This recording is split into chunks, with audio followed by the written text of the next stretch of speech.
Welcome to this edition of Red Hoop Talk. I am joined by a woman that I stalk from a distance on social media, Dr. Luhui Whitebear. And I stalk her because she is so brilliant and on fire and a powerhouse. And I just feel like I don't read enough or I can't bring enough intellectual stuff to the table, but you guys are going to watch me flail today. Welcome.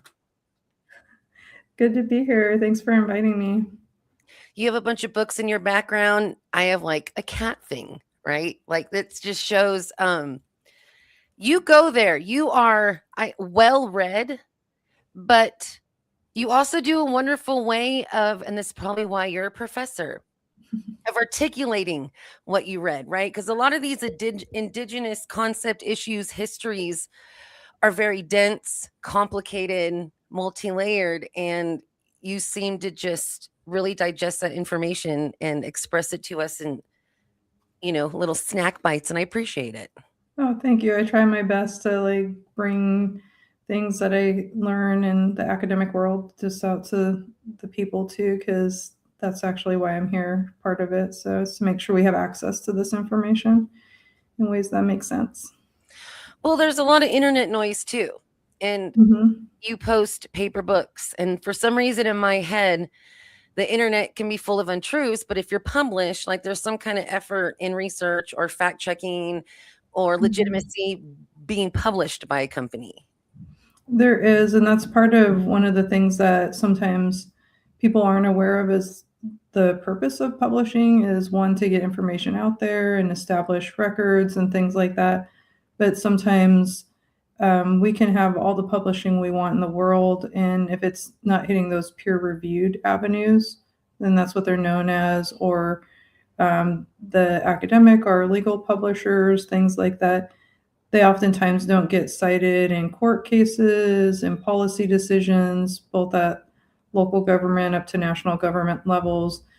Sometimes our community-based publications do. It's just a little bit less common. And so having that ability to help contribute to that on issues that are important to our people is really, it's important to me personally and also professionally too. Well, speaking of professionally, explain your occupation to our new listeners. Yeah, I am an assistant professor and the coordinator of Indigenous Studies at Oregon State University. Now, it was until I was like 25, 26 years old that I didn't know a Native could take Native studies because every person that had a Native studies major was non-Native. So I didn't. There's still just a handful that I run with in my circle that have done that, and it's just weird to me because we seem late to our own game. Yeah, I didn't have my first Native teacher until I was in undergrad, and it was my first term in college, and that was actually when I started learning about our histories from our own lenses. And so that's, again, why it's important that we have those opportunities to help tell our stories. I didn't like history growing up at all. In public ed, I had a really hard time with it, and because I grew up, my family, I was homeschooled until I was in second grade. So I was learning from my parents, aunties, uncles, elders out in the country and stuff, and learning it from our own stories, our own knowledge systems, understanding our real history. I was born into an activist family, heavily involved with the movement. And so they didn't hide things from us, right? So by the time I got to public education, I was like, what? This is weird, right? And I got in trouble a little bit when I was in elementary school even, but in probably a good way. And so I never liked history, U.S. history in particular, because it always left us out or made us sound like we were conquered or we were all gone or that we were just a paragraph to peruse. And so when I got to college and I took my first Native Studies class with my first Native teacher outside of homeschool, I was like, oh, this explains like why we're going through what we're going through. This explains why XYZ is happening in the communities that I'm part of. This explains why we still have barriers for our ceremonies, our hunting and fishing rights. And so I really got into ethnic studies, particularly the Native studies part of it, and the Chicano studies part of it as well. And and then I ended up, when I got my PhD, before I did, I started teaching a couple of the classes. And the fun part about being an alumni from OSU that took those classes is I'm now teaching students the classes I took from my first Native teacher in a formal setting like that, and help his classes are still here. And I've added more to our curriculum and really care deeply about the ones that he developed that I learned from as well as a young person. And so it's just kind of passing that knowledge down to the next generation, and like it was for me. So I got expelled from high school for taking over history class because I read Howard Zinn's People's History United States, Mm-hmm. and it just like they were talking about Kit Carson. It was making me sick. So I took over the class and got expelled. And then at Sac State for undergrad, I finally got a C in US history the fifth time because I would either flunk out by never going back or just drop it Mm-hmm. because I paid big money, right? Pay money Mm-hmm. to go to school. So I didn't want to get expelled again, but I also couldn't just regurgitate the myth that, oh, the natives were already fighting each other, so we just sped it along. Colonization Yeah. just did what we were doing anyways. And so it damaged me from educate. I think education is important, but the thought of an institution just like breaks my heart, makes my stomach hurt. Yeah. That's a lot of our experiences of our people, right? And that's part of why I stick around. And I work at a predominantly white institution that's a what's known as a research one, which means it's known for doing research that's used both nationally and internationally, and also it's Oregon's land grant or land grab university as well. And so for me, being occupying this little office here that I'm calling in from in one of the buildings here, as part of reclaiming our spaces in knowledge production is important. And also so students have somebody they can go to, because they need aunties and uncles. I needed aunties and uncles when I was in college to get through. It gets lonely. And even for the faculty and staff, it does too, but we have each other and stuff. And so it's kind of, to me, it gives back in a way. Like, I was raised in community, and that's what helps the students get through, right? And that's what helped me get through as a student here. And so I just want to keep doing my best, because that way folk aren't experiencing like what you are talking about. And I actually experienced that here too, with some of the non-native faculty telling me I needed to adapt, and I needed to basically figure it out on how to operate and be like them. And I was like, no, I'm just going to be me. And we don't always have to shape ourselves to these systems. We need to make space for us to be our whole selves here. Well, it also seems, well, I had a professor tell me that they have a native heart. So Hmm. that was I another bet that. that was another class I got a C in because I just can't, I couldn't go. So it was minimal. Hmm. So I notice a lot that our ideas, our history, our knowledge, our science kind of gets dismissed until a non-native professional says it. Like, Hmm. we can scream, fish do this all day long, but nobody believes us until somebody writes a paper that fish do this. Exactly. That's one of the reasons why I'm talking about, like, why it's important that we're helping write those things. In that way, the way we view it is in there, and it's not just this object connection, it's like a relative connection. And I think for anybody that's in spaces like this, it can be complicated on protecting stuff, information, and knowledge that is only for our communities, and still trying to help like people outside of the non-native community understand like what we're talking about on our terms, in a way that they don't always relate to it or believe it, but it's like at least it's there in those publications with theirs, or working with people to help them kind of center more of our stuff better than just co-opting it and repackaging it as their own, because that really bothers me, where I'm like, that's just like native science, or that's native thought right there, and you just like put it into your own publication and claimed it, and that's not okay either, and that still happens. Well, and that's what I struggle with because we're in a modern day Mm-hmm. and a lot of our oral traditions are being recorded or songs and language on the internet. It's this weird cha-cha of putting it out there to preserve it, but then once it's out there, it can be vultured apart however whoever it desires. And then too, when you mention knowledge for us, it seems like they're entitled to everything that we can't have in us. And if we're us, then we're mean or racist or closed-minded, or there really just doesn't seem to be that, oh, let's let them have this space. It's weird. Mm-hmm. Yeah, it's always have to justify it, right? And it's like over and over again. I was like, history repeating itself again, over and Yes. over, and it gets a little bit frustrating. And then also, I was like, somebody did this for me before. I got to keep doing it for these young people and the ones after them and stuff, and after them, and just got to keep at it. And even when it gets tiring. But yeah, and one of the things like you're saying about some of our knowledge, one of the things that I get frustrated with too is seeing ceremonial knowledge shared on the internet, because it loses that connection to, like, you can't just learn ceremony online. It's like you have to be there. It's a relational thing. And then people take it as like the truth, right, of all Native people. And it gets removed of the context. It gets removed from the teachers that are sharing that information, and the elders and peers and everybody that's helping pass these things down. And then it gets turned into, I seen a weird AI video of a ceremony recently, and I was like, oh my gosh, I wonder what somebody put into that system that made it think this is what happens. Because it was so bizarre. I was like, oh my goodness. And I was like, it's just those little pieces, like you're saying, those fragments of information where it's not the whole thing, and it just gets repackaged, and then people think that's how we are, and it's not.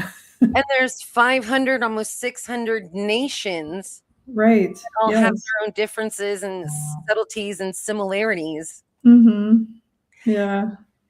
But I, even too, in radio and what music I play, if it's a I don't play a lot of prayer songs or even like big powwow, big drum songs, because you have to go there and feel that drum, right? And feel the Mm-hmm. ground vibrating a little bit and the sounds and the sunshine, and there's just things that can't can't be experienced, like you said, through. But then we're all disconnected too because of colonization. Exactly. That's So, where it gets hard. but how would you guide a student that was craving connection but is disconnected? I mean, I've experienced that quite a bit here, right? Like, where there's students that are far away from home, and so we create spaces for them here the best we can. And then um, also students that never learned because of their situations, how they grew up, they may not have been around it. And the way that I was raised is always to have that welcoming spirit for people that want to come learn and come back and stuff like that. And so helping guide them and telling them this isn't like the way, because that's the thing, is everybody's like, this is the way. It's like, hey, let's figure out like how to connect with some of the people from your tribes or your communities. And so you can start learning how your people do things, instead of just looking it up online and stuff like that, even though that can be a starting point for some people to find out histories, right? I think there's a lot of value in that, and seeing how things were documented. And it gets complicated because I do archival research too, and you can see the intentional choices that ancestors made to have certain things documented. And it wasn't on accident that they had people recording songs and language, right? It was like they knew somebody would come back for those things. And it's the same thing with some of the stories that were preserved as well. And then there's intentional misguidance that was given to those early anthropologists too. Then all of a sudden that becomes the truth. And so it gets complicated. It really is. But I think with thinking about those students who are disconnected, it's really just trying to help them find those threads back to themselves, and on their own terms, because we can't do that work for anybody else really. And you can help provide like pathways and little bits to be like, have you tried talking with these folk with your tribe? Or maybe some people don't even know what tribe there are and they're trying to figure it out because of just life circumstances. And so it can be a lot of work, but it's worth it. No, this is 20 something years ago when I went to university, and it was just head down, get the piece of paper, and go back to your life. Mhm. Yeah, I still see that a lot. It still happens where some people are, they're just like, I just need to get through this, because in some ways you can never replicate what you're missing from home when you're away from home, whatever that means to somebody, right?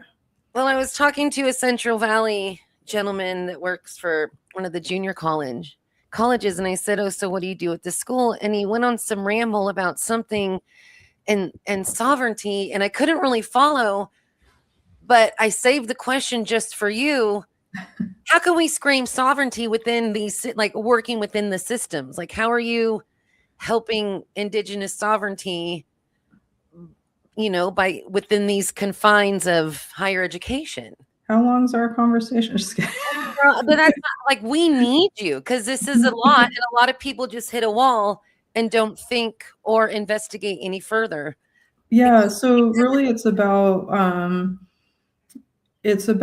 finding people to connect with, and it doesn't work on every campus by any means. And so I've had people be like, there's no way we can do that, and I was like, have you tried though? The first thing is actually trying, right? And one thing about Native people is, like, we remember things for a really long time.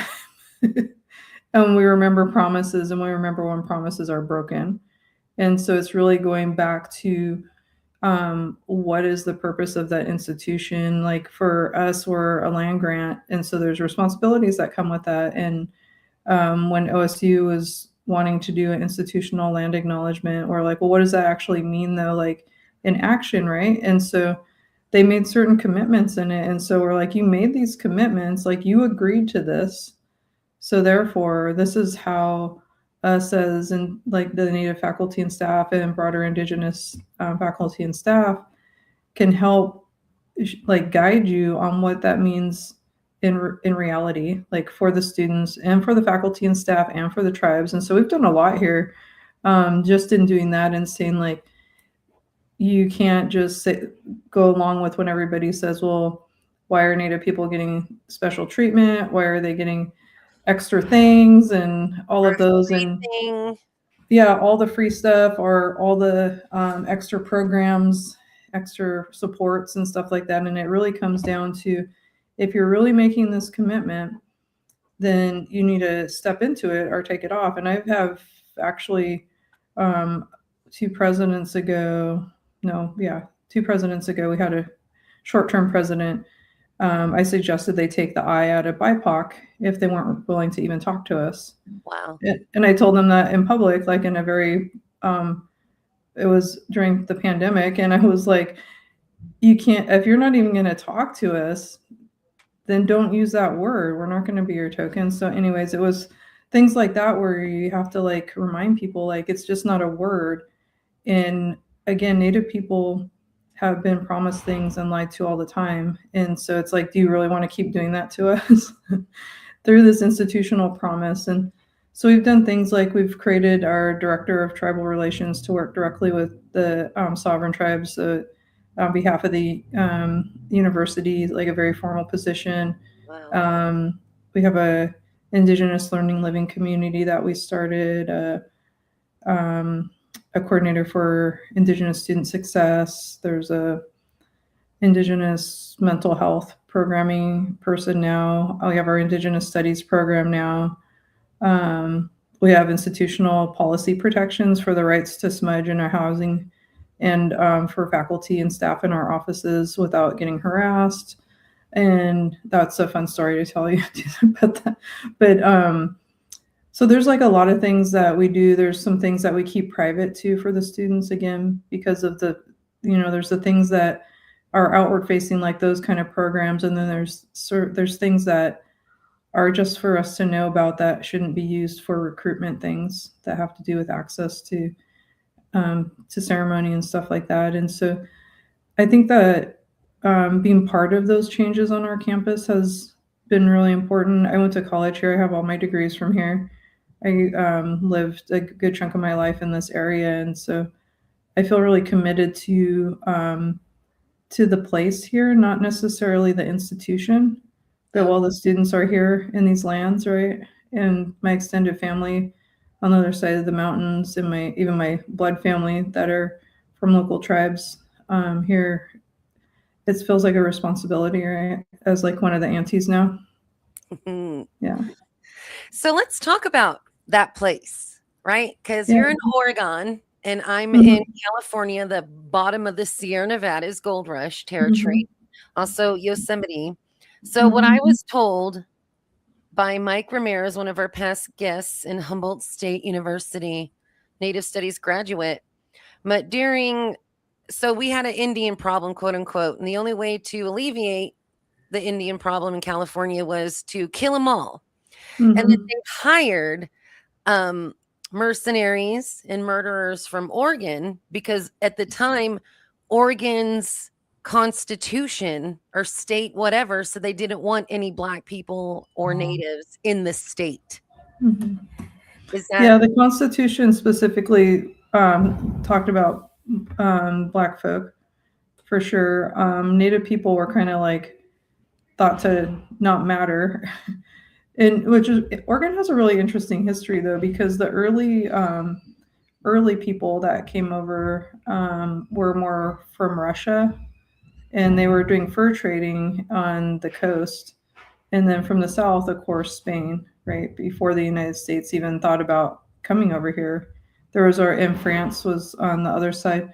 And so there's already all of these different nations that the tribes in Oregon were dealing with. And a lot of the old, like logs, you know, how you can read the old colonizer logs that was going on was about trade and commerce, just like on the Northeast a lot too, right? How it started. There was a lot of disease impact too, as well. But it's really fascinating to see that it was more about maintaining relationships for access to fur and stuff like that instead of killing everybody at first. And then things changed, of course. And so the way that Oregon was colonized, the it's interesting being California native and knowing and like extended family in Oregon, and so knowing histories of both states and how they work together, right? And so like part of Oregon was part of the Spain and Mexico era too, and so Southern Oregon has some of that presence, but they hired all those Civil War on the Confederate side soldiers to be those mercenaries a lot of the time, and they were the groups that why am I forgetting what they're called right now? Like is it the vigilantes? well here we in like Yosemite was like the Buffalo Soldiers, but that was like Those the black government soldiers. hire. Yeah. Yeah, they were government hire. They got hired basically and came over and they killed a lot of Native people, and they were also in Northern California and down a little bit. So those are probably some of the folk that you're talking about are those ones. And then here in the valley, people were put onto reservations. Western Oregon was pretty swept up in general into and made confederated tribes. And so there's like over 20 tribes with the two local tribes from all over the coast and the valley, down the state and up the state. So that's kind of what they did here. By the time they got to Oregon, it was towards like later into the formation of the United States. So they just kind of like, let's just round everybody up and stick them on this space. And that way, when everybody on the Oregon Trail came, it couldn't be like this open wilderness of pristineness, right? With nobody here, even though the land had been cultivated and farmed and managed for since the beginning of time. And it was, of course, it was beautiful. And they're like, thanks for the land. it's, yeah, sad. Well, and also learning that a lot of our treaties weren't meant to last more than 99 years because we aren't still supposed to be here. So Mm-hmm.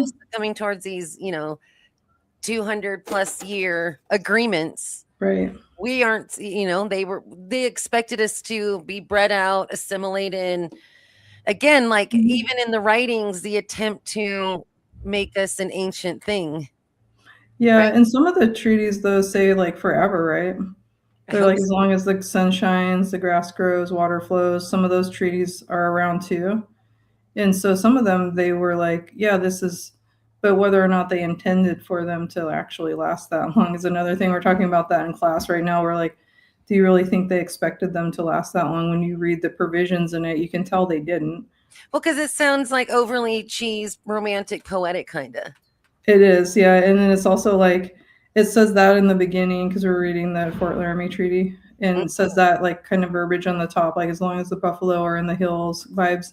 And then at the bottom, it said something about like for at least 30 years or something like that. So it was like, at least they're like, we'll see if they make it that long.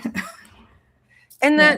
that, and too, like we're West Coast. By the time everybody got here in the westward expansion, we got lumber, we got water, we have all these things, and there really wasn't, like you said, much of an intent. We don't want to deal with these people, so we're going to kill them or just round them up so they're not, Exactly. messing with these people, just completely dismissive. And then here in California, there's like 18 treaties not even ratified, shoved in a drawer.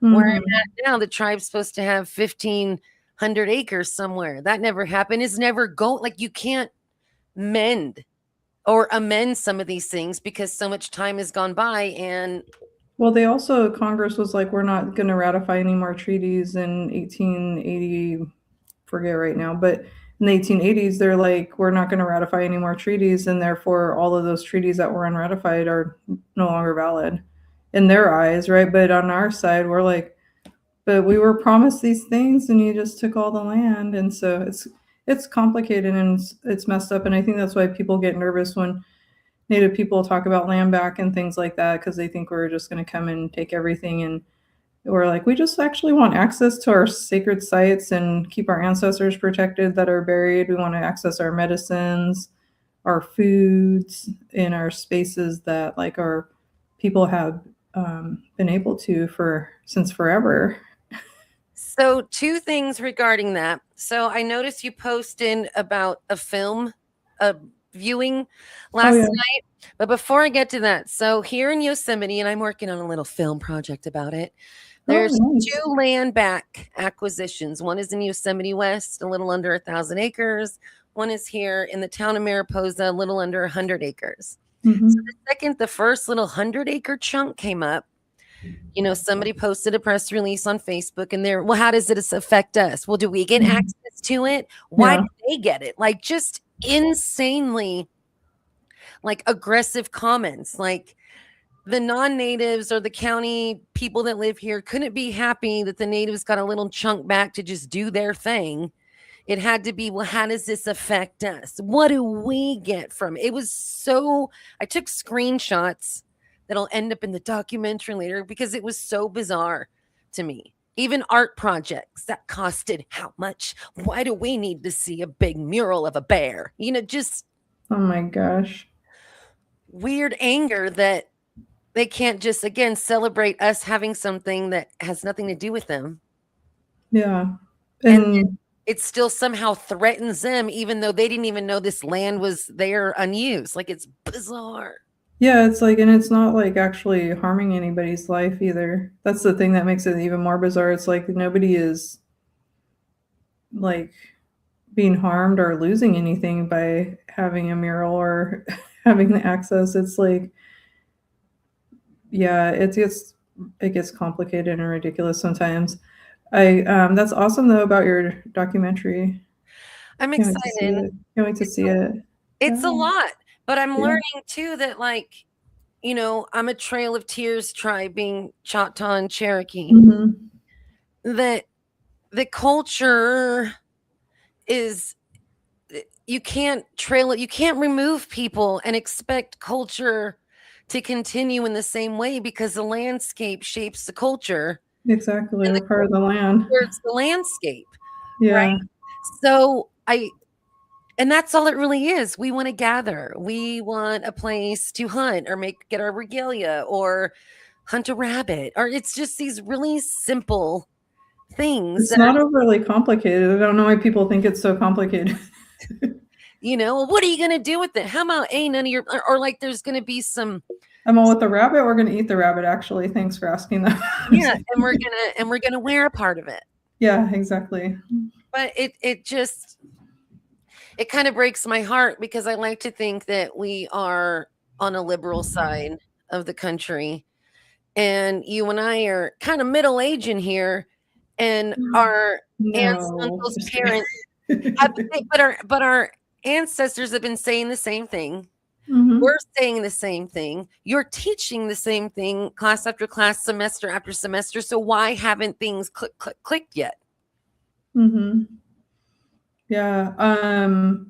Well, all of the settler structures, they all end up going away at some point. And like what I've always told my kids is like part of it is part of our responsibility, since we know these things, is to pass them on. And then you're passing them on. So all of our knowledge systems and our histories and our understandings and connections can outlast it. And that's why they're so scared of our stuff, is because we know how to do that. That's what we do. And you can't kill that kind of spirit, right? And no matter what you try, they tried everything. They try to kill us all. They try to steal our kids, outlaw our ceremonies, incarcerate our ceremony people.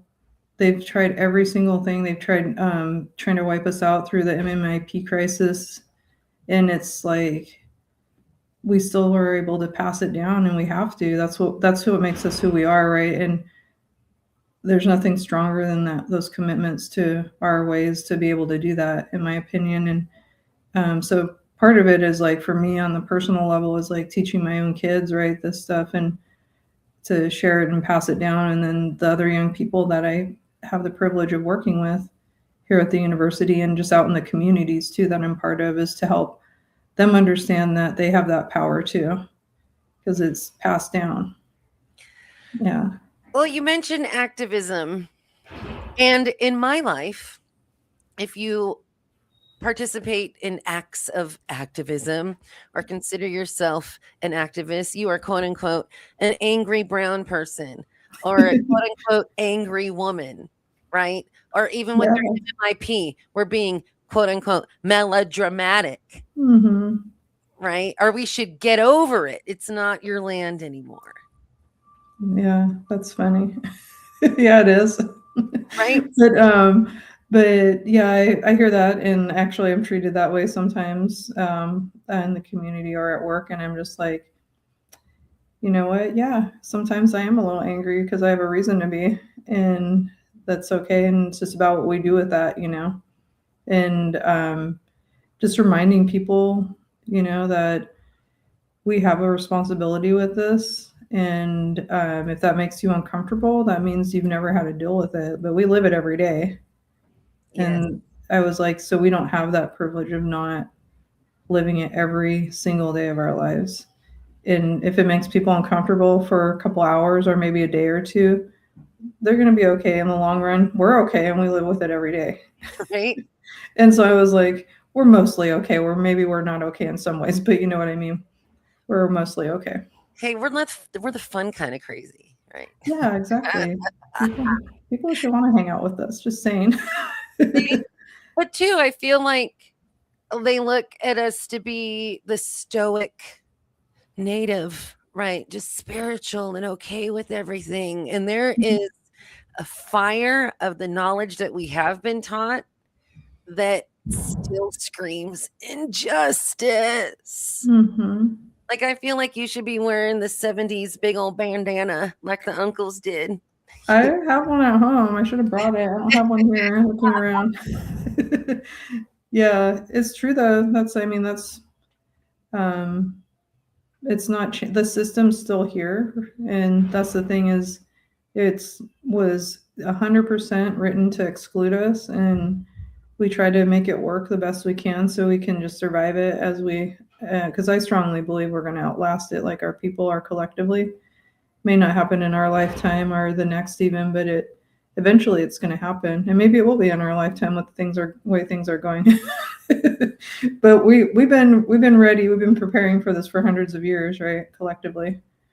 Well, I think that's what is another little chip on my shoulder is, especially with land stewardship and ecological issues, now everybody's turning to the native going, how do we fix it? And it makes me mad. I didn't mess it up. I didn't dump. We have so much mining, toxic Oh gosh. water, Yeah. permanent destroyed stuff. Well, to the natives, well, what can we do? Like, we don't even know what you put in it. And again, we didn't. There's bodies of water that will not be drinkable for thousands of years all over the world. It is true. Yeah, So and there's landscapes that are destroyed forever. Like if we're thinking about like some of the areas where they're focusing on in the Pacific Northwest, like the McDermott caldera with the lithium mining, it's like that whole caldera is claimed by mining companies, and it's like you can never get those back. Or the Apaches, right, with the stronghold they have down there at Oak Flats, it'll be gone forever. You can never get it back because you can't put it back. Even in the film that you referenced, they were talking about Mount Rushmore. Like you can never recover it. It's gone for it. Like how it was can never come back. And that's the impact. So they can look to us all we want, but there's some things that are gone forever. So let's talk about that film because I'm getting all like stress, angry sweat, but it feels good, right? It feels good to have Yeah. somebody that gets what I'm trying to say. It Yeah. feels good to have somebody that is utilizing it in a good way, this knowledge and sharing this knowledge. Because I just want to set things on fire sometimes and start over. Yeah, exactly. Right. But if I do that, then again, angry Indian or angry woman, you have the right to Yeah. vote now. You should be more content. I don't know, fire's cleansing. That's what we've been taught. There's different kinds of fires, right? And different ways it burns. Yes. Sometimes it's not it sometimes it's the fire itself, and sometimes it's the symbol of that fire, right? Mhm. Yes. Maybe I'll do a barbecue later to settle my spirit. So That sounds good though, barbecue. right, but it's spiritual barbecue. Yeah. It's a Mhm. spiritual burger. Yes. So let's talk about this film because I am curious. Yeah. What do you want to know? Everything. What's the name of the film? What's it? Okay, yeah, we did a screening of the Lakota Nation versus the United States last night on campus, and we brought one of the directors, Jesse Shortbull, over from South Dakota.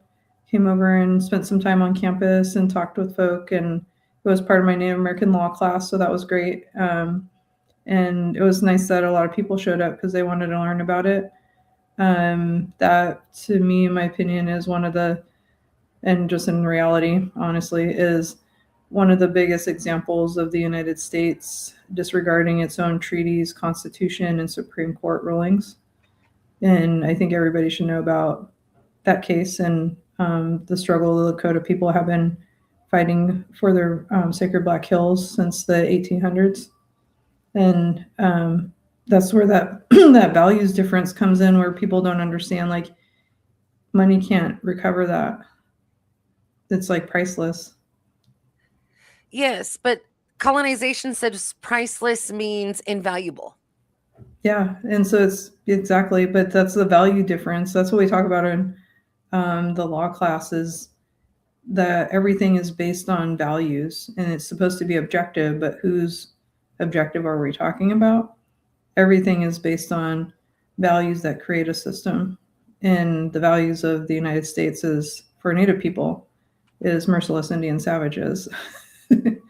And then that's been replicated since that document was signed almost 250 years ago in court cases, decisions made that shape our lived realities now happens over and over again. And so their battle with that, people need to pay attention to that because it impacts everyone. Like, if I always say in my classes, the Constitution likes to say that treaties are the supreme law of the land. That's what it says in there. And if you cannot do that one thing, it undermines the rest of the Constitution because that's the supreme law of the land. You can't do that. What does the rest mean? Every single person that feels like they're protected under the Constitution should be concerned about that and understand what it means to violate treaties with sovereign nations, including tribes. And so that's kind of what it's about. So I've been asking many of folk the past year and a half, can this administration or any future administration dissolve the BIA and just sever ties with nations and do away with that term sovereignty? It sure can. It's done it before. Oh. Termination Act. What it does is they terminate their government to government relationship, and it's been shown over the last couple hundred years that every time a treaty is violated, there's no repercussions, and that's including with the Termination Act, right? When they terminated all those tribes, there's a lot of them in Oregon, too, and they had to get they had to have another act to be restored through the restoration acts. But really, it doesn't take a lot. It didn't take a lot before. That was an executive order for termination. It wasn't even an act itself, and they, through that executive order, terminated Klamath tribes and Turtle Mountain, a couple other or several others, but those are some of the ones that pop out right now. And then they did do like the Western Oregon Termination Act, for example.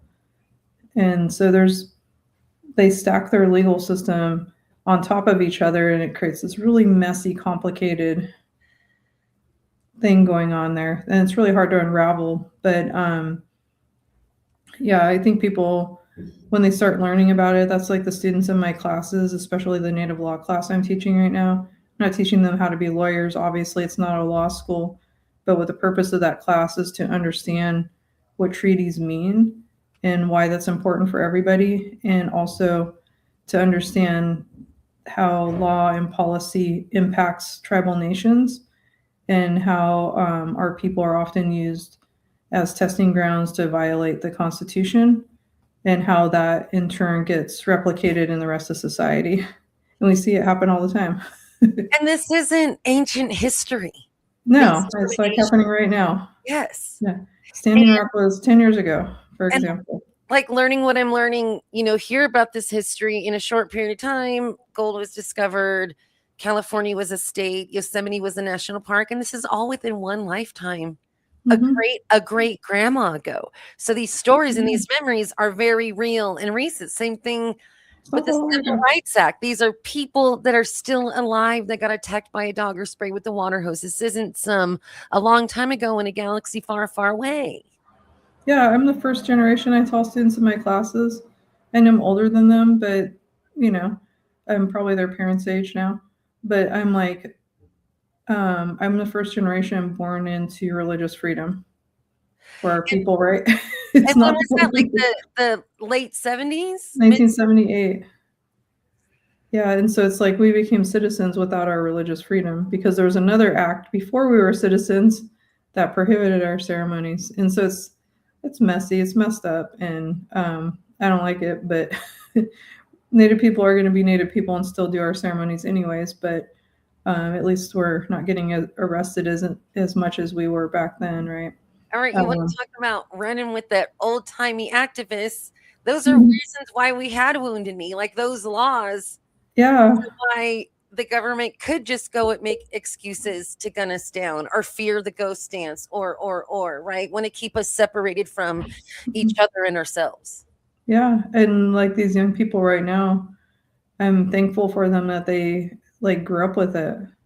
Some of those things still have been coming back in my lifetime. Like I'm telling my kids, I was all the dance house over in Siletz. I seen that come back in my lifetime. You know what I mean? And the feather dance come back over their Nadash. I was like, but they've always had it, and like their kids will have always had it. And we still always had them. They were hidden and not as accessible for a lot of folk, right? And so that's where it wasn't accessible. Not everybody had them, but some people did still have the ceremonies going because that's what kept them burning and across time and everything. But yeah, it just blows me away how much our people have gone through. When you're talking about California, even between statehood and when Spain was in control, was only 80 years. Mm-hmm. It went from Spain to Mexico to the United States in the span of 80 years. That is a lot of transition. yeah, that's what led to a lot of the tribes, not including my own, not being federally recognized, was all that movement. Well, it's interesting because, Choctaw, Trail of Tears to Oklahoma, but I think it wasn't until the 60s that Mississippi Choctaw was acknowledged again, right? So they were Mm-hmm. there first, but somewhere else was acknowledged, and then it went back to the original, and then it was like 2008 that our Naiwea mound got returned back to our hands. Like it, 2008. yeah, Oh, jeez. right. Yeah. So this is it. It just doesn't make sense. And and back to the school, the college, the free stuff. I remind people these were agreements the government made with our people. Think about the value of the land, the amount of land, and put a dollar amount. Yeah, a few people are going to get free scholarships. Yeah. Yeah, For like for basically the whole United States. yes. So, That's pretty cheap actually. seriously. Yeah. So it's not an entitlement, it's an agreement. Yeah, it's a treaty right for a lot of tribes. But it's not seen that way. It seemed like somehow we win, even though we're disconnected to our homelands, our culture, many of our ancestors murdered, but we're getting a free thing. It's just, Yeah. I want to shake people a little bit sometimes. Yeah, and it's not a lot of people, and I always remind folks too. I'm like, yeah, the number's not high because this thing called genocide that our ancestors survived, and they get all that's why there's not a lot of folk comparatively. So, because I can't keep you forever, what I just want to follow you around. What are some good trusted like resources for people that want to learn more about our government? The laws, the history. There's an Indigenous Peoples Guide to the United States, and then somebody posted, "Oh, the author's a pretendian," or I don't know. There just seems to be even drama Yeah. within ourselves on who says what who. I used to use that book for my Intro to Native Studies class, and I switched to The Rediscovery of America by Ned Blackhawk um, because I really like that. There's some good stuff in the Dimpo Ortiz book you talked about, but I liked that one because he is a Native person, and two, he talks about Spain first because a lot of time when you're talking about the history of the United States, people only start with like the 13 colonies. And I was like, but you have to know what happened over here. And so when I teach my classes, we're talking about California missions at the same time we're talking about the Declaration of Independence because they were happening at the same time. And so the way he writes that book helps put that framework of like that was the westward expansion, their nasty manifest destiny framework was partially possible because things were happening over here already.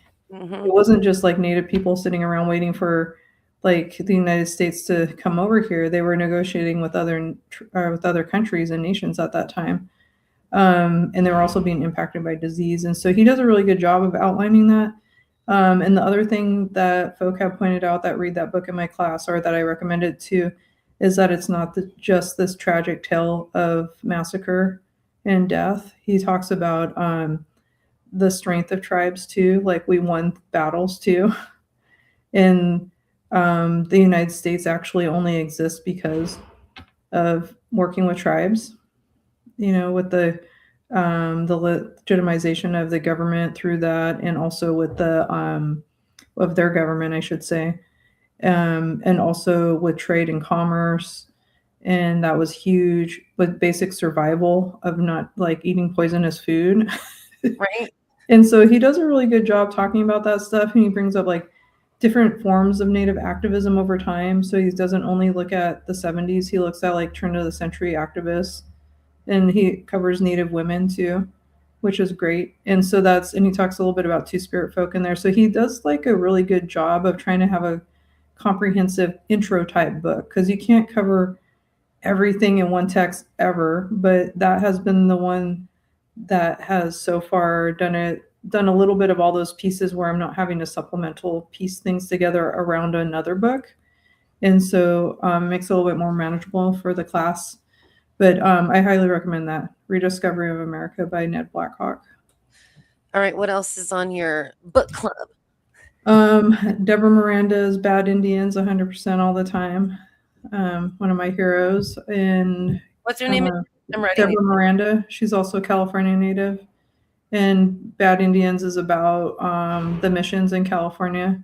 And she tells it from a memoir, like how it impacted her family. And just like there's a section called the genealogy of violence and stuff that she does that's really powerful. It's a great book. I have a lot of books. Like, which, how many book recommendations do you want? Well, I don't know. I'm just kind of like. There's two. I'm looking at my other bookshelf right now. I'm like looking over there.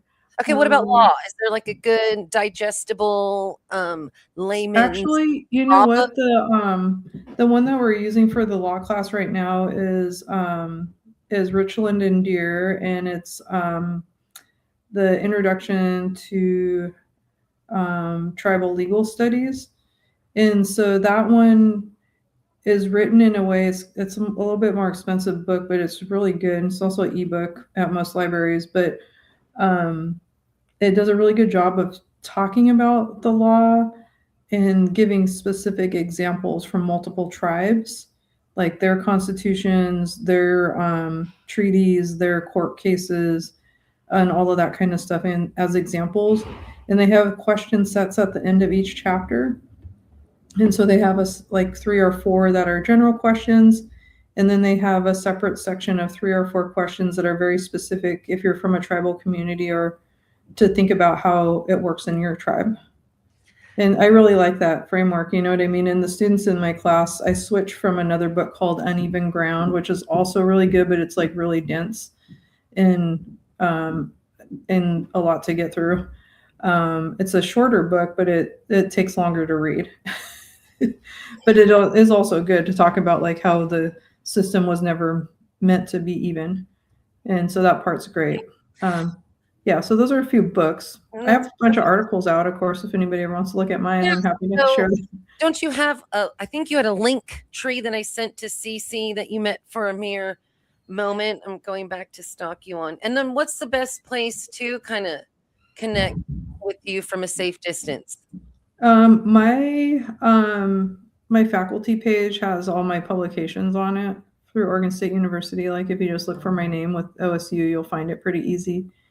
And it'll list them out. And some of them are in edited collections. Folk can just reach out to me if they're interested in any of those. Some of them are open access journals, and I think one of them is behind a paywall, but I'm happy to help people out if they're interested in reading any of that. Most of my writing is focusing on like Native activism, especially centering Native women activists and in California and beyond. It heavily focuses on natural resource extraction, like the resistance to it.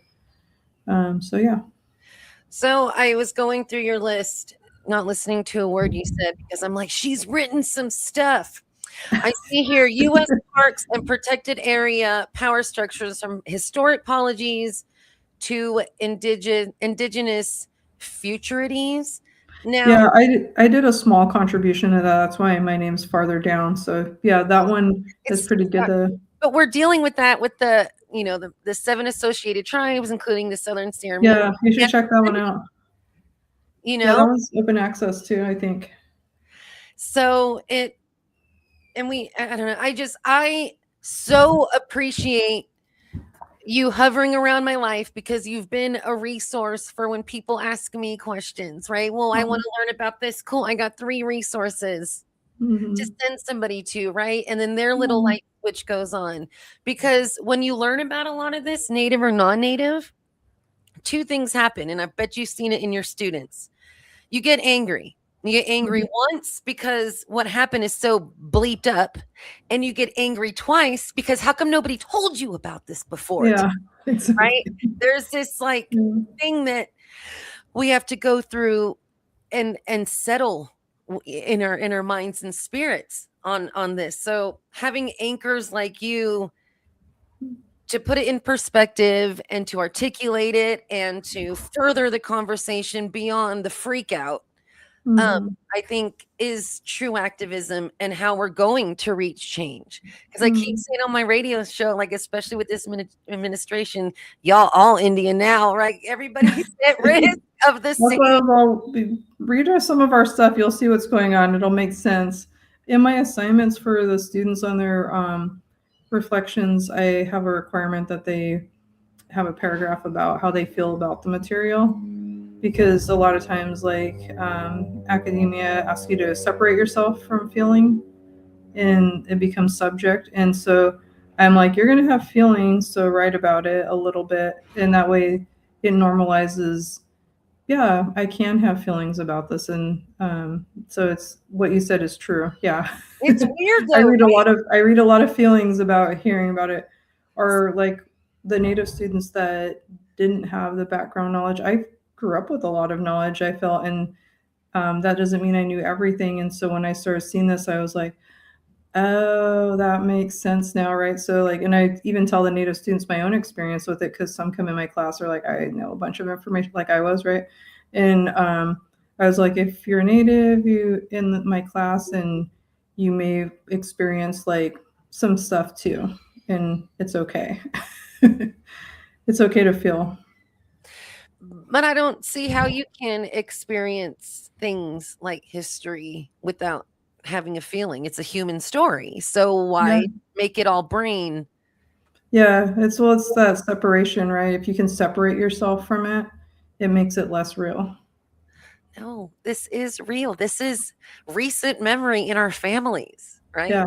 This is recent memory to the land. This is recent memory to Turtle Island as a whole. And I like that you bring up Spanish, the Spaniards, because, again, Choctaw, Mississippi, we got DeSoto'd, right? Oh yeah, he was so awful. Well, So they all were, but that was a he pretty was a quick, special awful. yeah. So that's why it's a thing now. Oh, girl, you got DeSoto'd. I'm sorry, man. Oh man, yeah. Oh Oh, you yeah, got Kit Carson. Bummer, bro. Um, yeah. I don't know why we're not normalizing those things. Okay. So, Oregon State University faculty page, Dr. Luhui Whitebear, and they can just give a Google. And then, like, do you do talks? Do you do like, what if Fresno State's like, we want her to come do a thing. Will you come do a thing? Oh sure, of course. Yeah, Okay. I'm always open to chatting with folk if I get invited to things. That Yeah. is, I want to bug you. I mean, honestly, I feel like we can have our own podcast just on these like two states I worth. know. I was like, that went by fast. I was Well, like, and yeah. I want to keep you more, but I figure you're like at work and people need you. You have things to grade, but I think as my picture clears up a little bit in my mind, I do want to do this again and just check in on, how things are changing. I guess the last point, native or non-native, how do we I mean, is AIM still a thing? How do we kind of organize and get together for the things we still demand? Yeah, that's a good question too. So AIM is movement, right? It's not just a movement. And and it's that commitment to movement forward, right? It's always moving forward. And so I would say that there's a bunch of us AIM kids around, right, as we're called, because we're the ones born into the movement and stuff, and now we have kids, the grandkids of AIM and stuff. But I don't think that it. I don't think it's ever going to go away until like we get there, right? And people like to snapshot AIM to the 60s and Yeah, 70s, just right? a small little period of time. And like also people like to attribute the entire movement to just a couple people and forget about the people of the movement, Or the women. especially the women. And so I think about that a lot, about what it means to like be part of movement, and instead of a movement, right? And to me, that's what it is and what it's about. That's how I grew up with it and experience it. And it's not a club to join, right? it's a way of life. So yeah, and started as really grounded in ceremony and getting access to our ceremonies again. And so it's always that too, that commitment to that.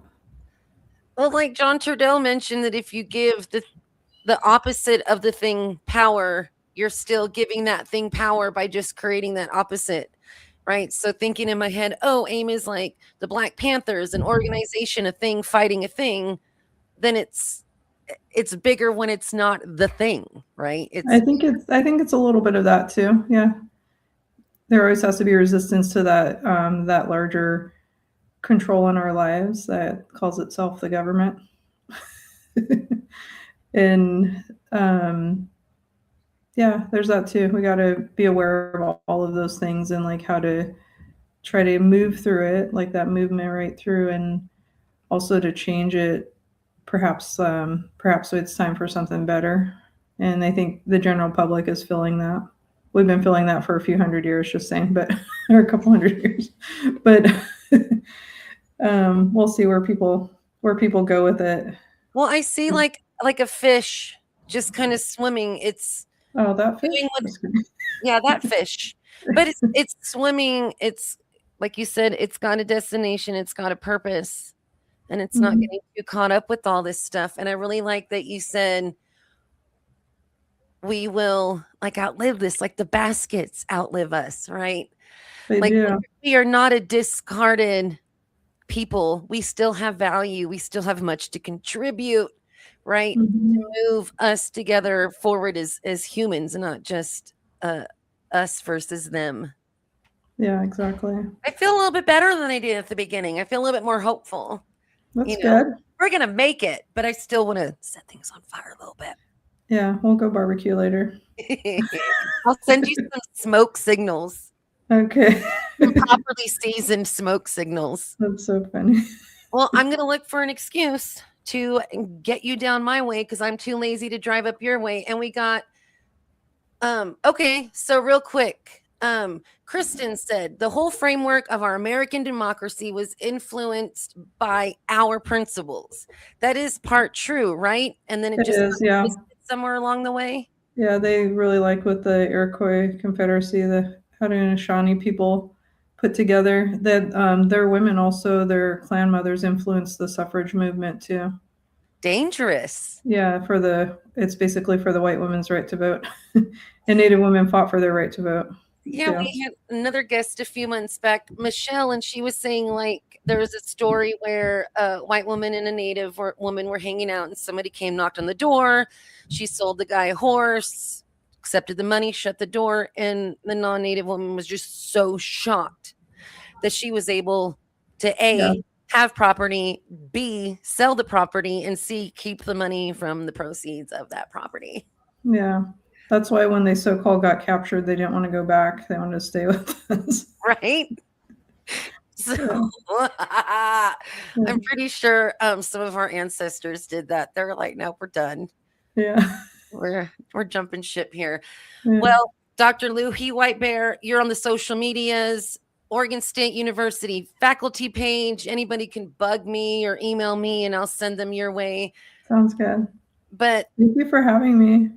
girl, I am like just doing the Arsenio in the background, cheering your life on so Oh, hard. thank you. I understand your dedication is obvious, right? Your patience with people learning is obvious. Like you're killing it. Oh, So trying my best around here. here's oh, we have to be because that's just Yeah. that human experience is like somehow smiling at the end of the craziest day ever, or indigenous humor just twisting that idiocy or pain into a bad joke. So, Mhm. Yeah. but you got it going on. All right. Well, get back to work. Go I grade. will. Do you grade This was papers? this was a great way to spend my lunch, though. So yeah. See?